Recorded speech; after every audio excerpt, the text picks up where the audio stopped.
Good morning, friends. Last week was my birthday. I turned 65 years old. You know, and in some cultures, they regard people that get a little older as kind of being over the hill. In fact, you know, here in America, we have what you call the midlife crisis. When people approach that point in their life where they begin to lose their strength, maybe get a few gray hairs, they see some wrinkles cropping up, but the strength begins to wane. They call it the midlife crisis. People have a crisis because as they look back, they see the best years, say so-called best years, are now behind me. And the hopes and aspirations they had, maybe somebody wants to dance in the Bolshoi Ballet. Maybe somebody wants to go to medical school. I remember I always had a desire to walk the Appalachian Trail, which takes about 6-7 months. It's from Georgia up to Maine. And then when you hit a certain point in your life, you think, well, I probably am not going to go to medical school. I probably will not dance in the Bolshoi Ballet.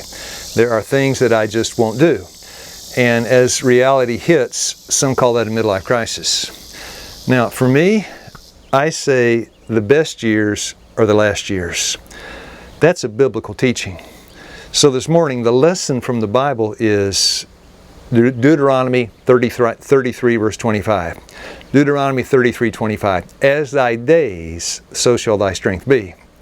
God has made a promise that He will strengthen us even until the day we die. So when He says in Ecclesiastes 9:10, whatever your hand finds to do, do it with your might. Well, friends, you have to have some might if you're going to do it. And you can do more in your last years than you can do in your early years. Even in the Bible, you see in Daniel 6, it's Daniel being thrown into the lion's den.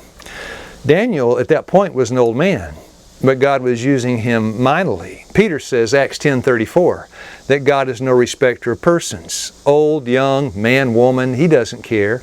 The Lord will use anybody that's willing to be used. Because it's not our sufficiency. 2 Corinthians 3:5, my sufficiency is of God. 2 Corinthians 4 verse 7, we have this treasure in earthen vessels. We're just the earthen vessel. The Lord's the treasure. And you know, it's the virtue is His. The glory goes to Him when an old man or an old woman does something that the world would say is just amazing. So the best years are the last years are the best years. A few years ago, I was working up in the Arctic Circle doing health presentations. I was interviewed by Sally Burke on Canadian Broadcasting Corporation. It was a live interview, and she asked me a question. She said, Lou, what she said was, Lou, how's your wife? I thought she said, how old is your wife? So my answer was, my wife is 60 so-and-so. How is your wife now? How old is my wife? How is she now? How is she? My 60-year-old wife is doing just great, and I'm 58. And she's missing me. I talked to her this morning, and I told her about the weather. Darlene said, I wish I were there with you. I said, no, you don't, because you have never seen cold like this, and I hear it's not even winter yet. And the lady behind me, off camera, she just gasped. And after the interview, Sally asked me, she said, why did that person seem so shocked when you told your wife's age? And I said, look, when we, in my culture, in my country, that you don't ask a woman her age. That's something that is, that's just not done. And she asked me why. I said, well, I guess that's taboo, because as people get old, they don't like to share that. She said here in Iqaluit, this is up in the Arctic Circle, she said, we blow the trumpet. Every time God gives us a year, we blow the trumpet and we celebrate God's goodness. And I thought, that's the right mindset. That's what we need to have. Because, friends, the truth is, as you get older, you know, and the years accumulate, we're all human. We might make mistakes. I have made umpteen thousand mistakes.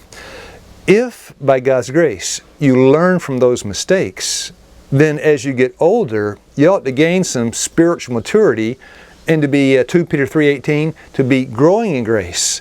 You ought to be wiser in the last years than you were in the first.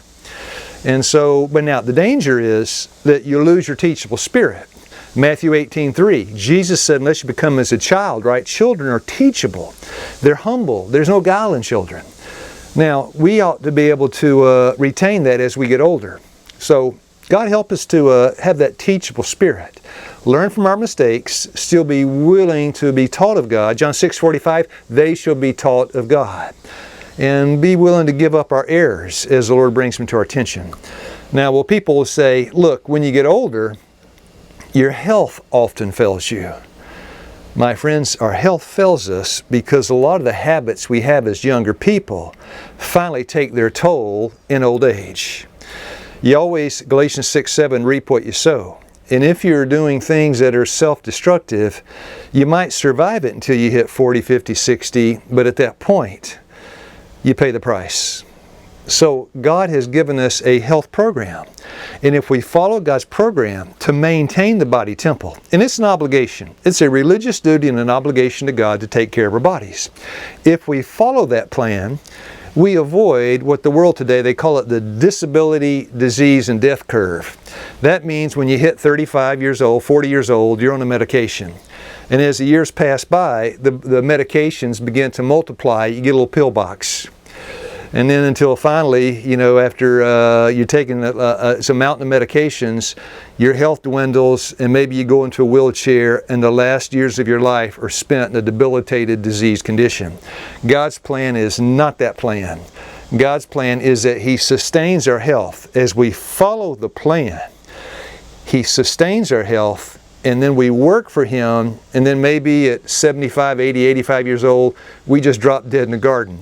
We have active health until the end. Now, people used to say, well, I worry about the longevity. Friends, I'm not worried about adding years to my life. I want to add life to my years. And God can help us to do that. So as we go forward, knowing that the best years are the last ones, let us greet each birthday with great joy and happiness. I'm 65 years old. Dear friends, there's no birthday blues today. I celebrate the fact, and I believe my best years are still ahead. God bless you. You have a nice day.